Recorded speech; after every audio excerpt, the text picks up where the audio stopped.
नमस्कार मित्रों, राधे राधे, जय श्री कृष्णा, जय श्री राम, हर हर महादेव। स्वागत है आप सबका हमारे प्रिय YouTube channel Shri Banke Bihari temple Vrindavan में। मित्रों, कलयुग के प्रभाव से विलुप्त हो रही हमारी संस्कृति, हमारे प्राचीन वैदिक ज्ञान और सनातन धर्म का प्रचार प्रसार करने के लिए हमारे चैनल को सब्सक्राइब करें और हमारे द्वारा सांस्कृतिक ज्ञान के ऊपर, भगवत ज्ञान के ऊपर बनाए गए वीडियो को अधिक से अधिक लोगों तक पहुँचाएँ। हमारे द्वारा सांस्कृतिक ज्ञान के ऊपर, भगवत ज्ञान के ऊपर बनाए गए वीडियो को अधिक से अधिक लोगों तक पहुंचाकर आप अपनी संस्कृति के प्रचार प्रसार का अमृत तुल्य पुण्य लाभ उठा सकते हैं। वीडियो अच्छी लगे तो वीडियो को लाइक करें और कमेंट बॉक्स में राधे राधे, जय श्री कृष्णा अवश्य लिखें। तो आइए मित्रों, देर न करते हुए आज के वीडियो को स्टार्ट करते हैं। आज का हमारा टॉपिक है कि मथुरा नगरी का महिमा क्या है। तो मित्रों, बने रहें वीडियो के अंत तक। आज हम आपको पूरी जानकारी देने वाले हैं कि मथुरा नगरी का वैदिक दृष्टिकोण से महिमा क्या है। तो आइए मित्रों, जानते हैं कि मथुरा नगरी की महिमा क्या है। मित्रों, वैसे तो आप सभी लोग जानते हैं कि हमारे सनातन धर्म हिंदू धर्म में भारत देश की महिमा अनंत है और भारत देश में विभिन्न प्रकार के तीर्थस्थल, धाम आदि बसे हुए हैं। वहीं बात करें भारत के कुछ प्रमुख तीर्थों की, तो भारत में कुल 4 धाम बसे हुए हैं। वहीं 51 शक्तिपीठ बसे हुए हैं, 12 ज्योतिर्लिंग बसे हुए हैं और 7 मुक्ति की नगरी भी बसे हुए हैं। इसीलिए भारत को आर्यवर्त भी कहा जाता है, क्योंकि भारत में पूरे विश्व में सबसे ज़्यादा साधु संतों, सन्यासियों और भक्तों की संख्या सर्वाधिक है। और प्रत्येक युग में सतयुग, त्रेता युग, द्वापर युग और कलयुग, प्रत्येक युग में भगवान इसी भारत भूमि पर अवतरण धारण करते हैं और अपनी अनंत दिव्य लीलाओं से इस भारत भूमि पर खेलते कूदते एवं लीलाएं करते हैं और भारत भूमि को पुण्य क्षेत्र बनाते हैं। मित्रों, जैसा कि भगवत गीता में भगवान श्री कृष्ण ने अर्जुन से बताया है कि प्रत्येक युग में वे भारत भूमि पर अवतरण धारण करते हैं। जब जब धर्म की हानि होती है और असुर जाति का राज चलने लगता है और साधु संतों का अनादर होने लगता है, तब प्रत्येक युग में सृष्टि के पालनकर्ता भगवान श्री हरि नारायण विभिन्न रूपों में अवतरण धारण करते हैं और इसी भारत भूमि पर अवतरण धारण करते हैं। दुष्ट जाति अर्थात असुरों के संहार के लिए और साधु संतों की रक्षा के लिए और अपनी लीलाओं से साधु संतों अपने भक्तों को ओतप्रोत कर लाभ पहुंचाने के लिए और उन्हें मुक्ति पद प्रदान करने के लिए भगवान प्रत्येक युग में इस धराधाम पर अवतरण धारण करते हैं।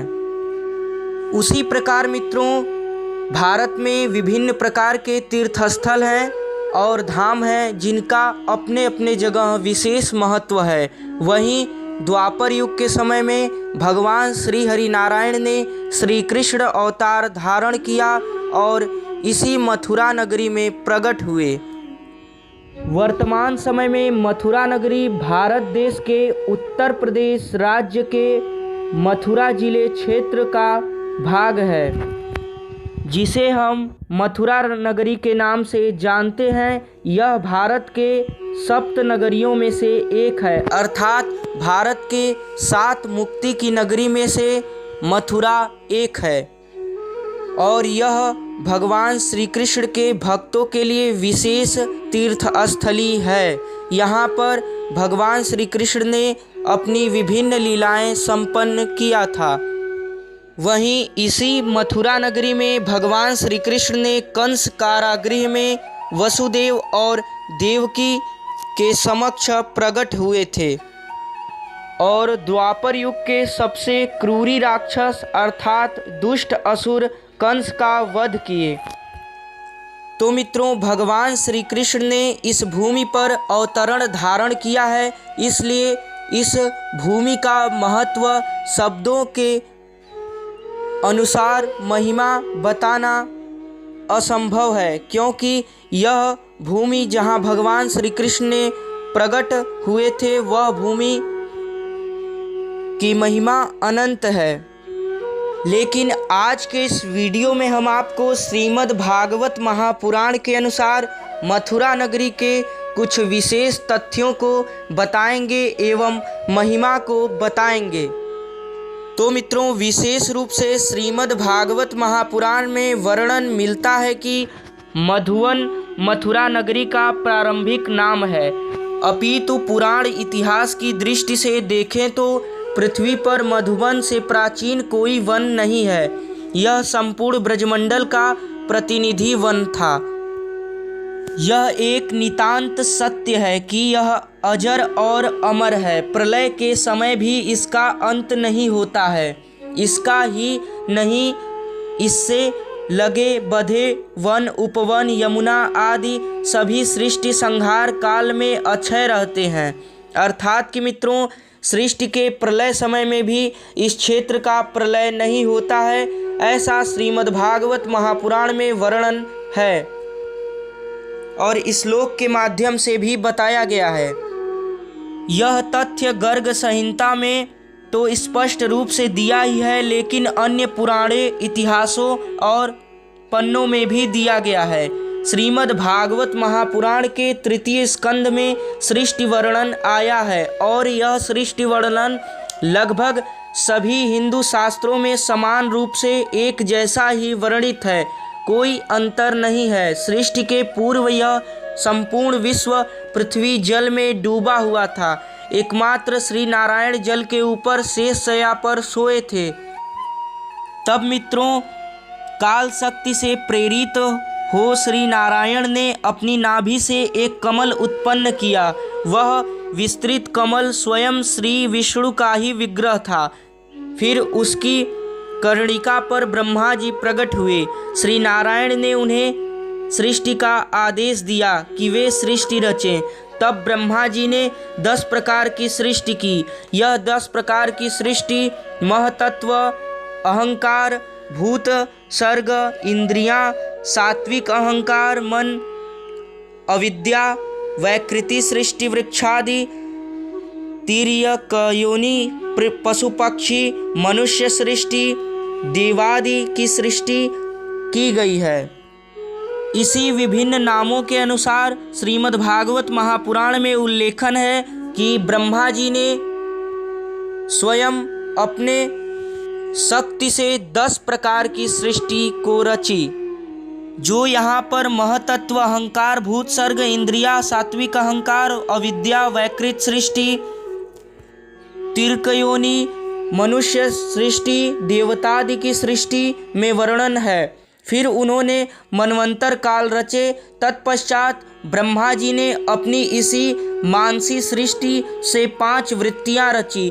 इनको तम, मोह, राग, द्वेष और अभिनिवेश कहते हैं। इस गुणमयी सृष्टि के बाद उन्होंने सनकादि को रचा। फिर रुद्र अर्थात भगवान सदाशिव के बाद उन्होंने अपने मन से 10 पुत्र रचे। ये मारीचि, अत्रि, अंगिरा, पुलत्स्य, पुलह, क्रतु, भृगु, वशिष्ठ, दक्ष व नारद थे। इसके बाद ब्रह्मा ने अपनी वाणी से माता सरस्वती को उत्पन्न किया। अपनी छाया से महर्षि कदर्म को जन्म दिया।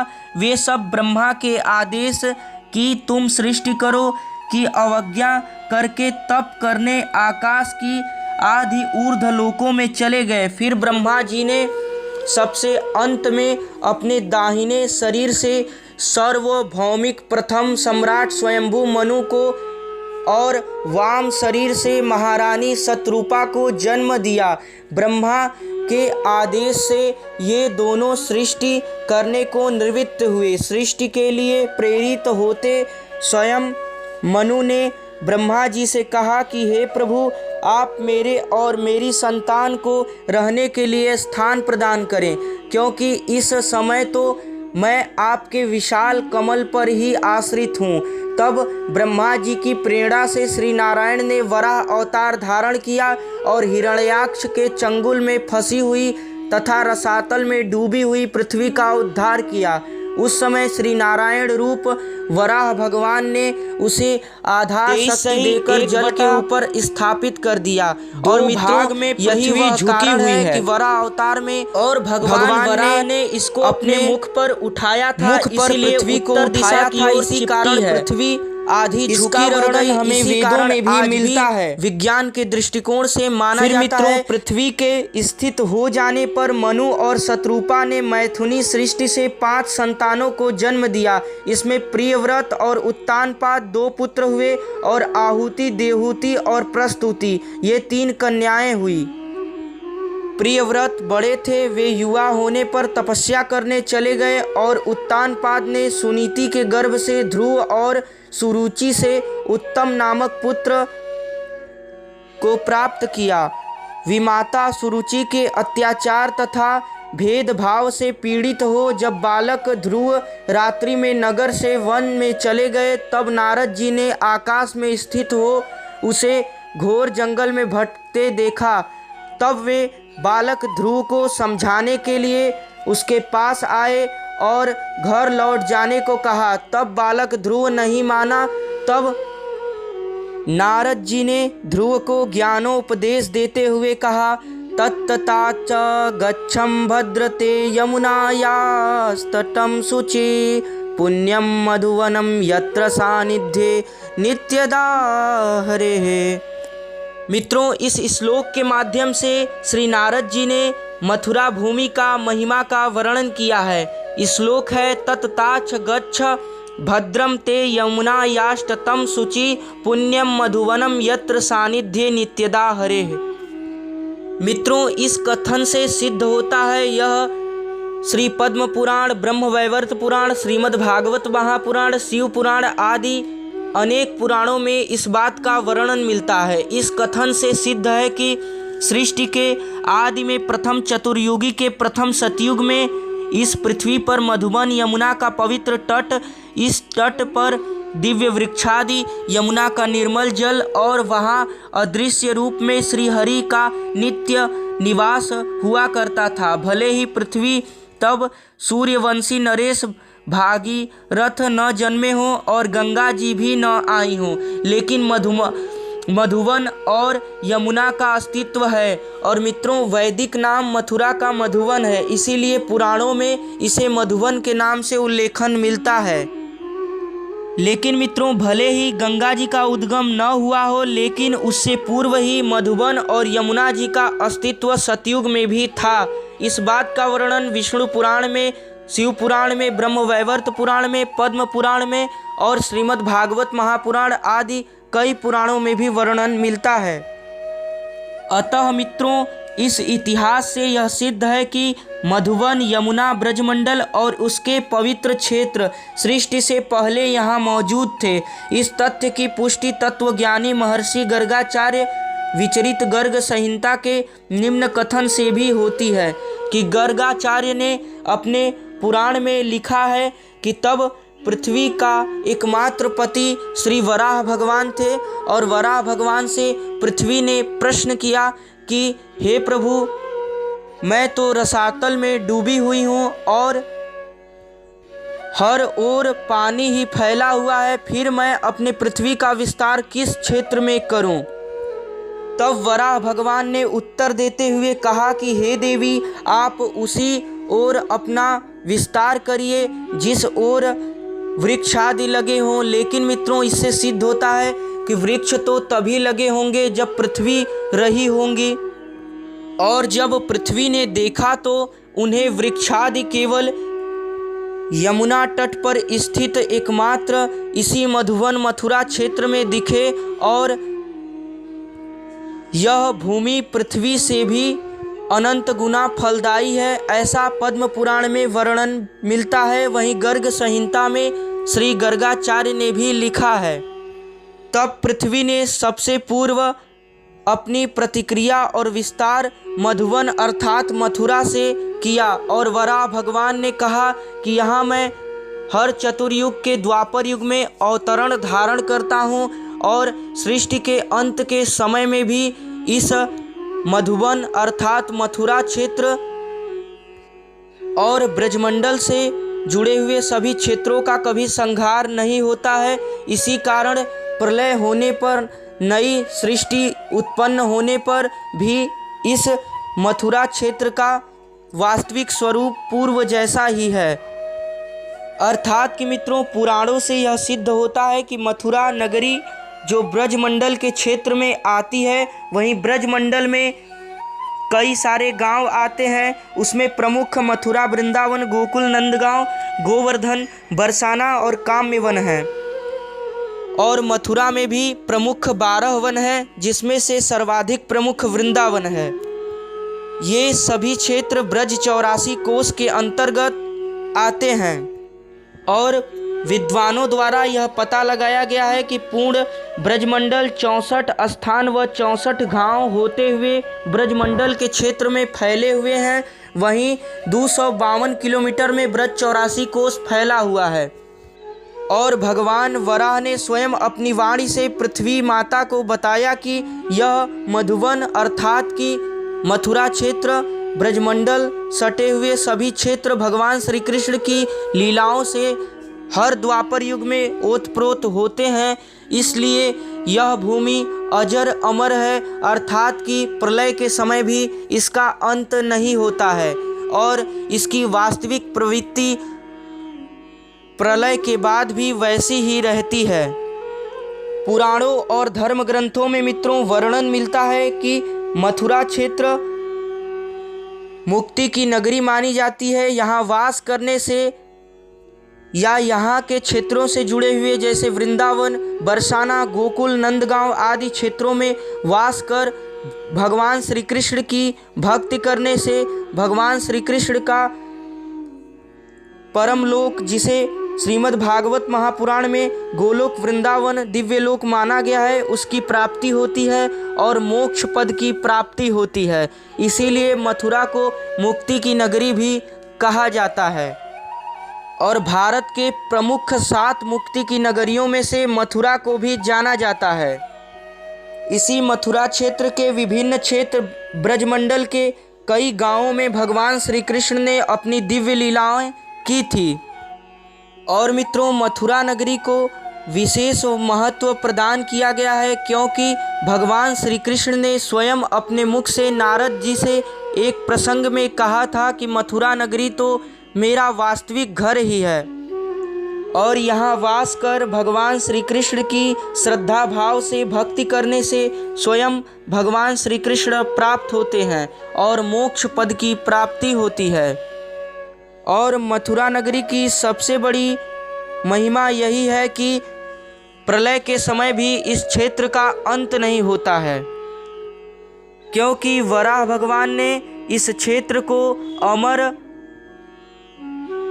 होने का वरदान प्रदान कर धरती माँ से बताया था कि यह क्षेत्र सदैव ही अमर रहने वाला है और इसका कोई भी अंत नहीं है।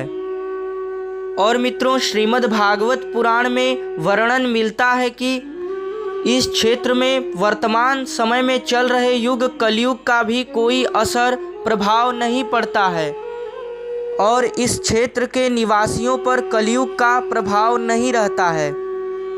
इसीलिए मथुरा की महिमा और अनंत है।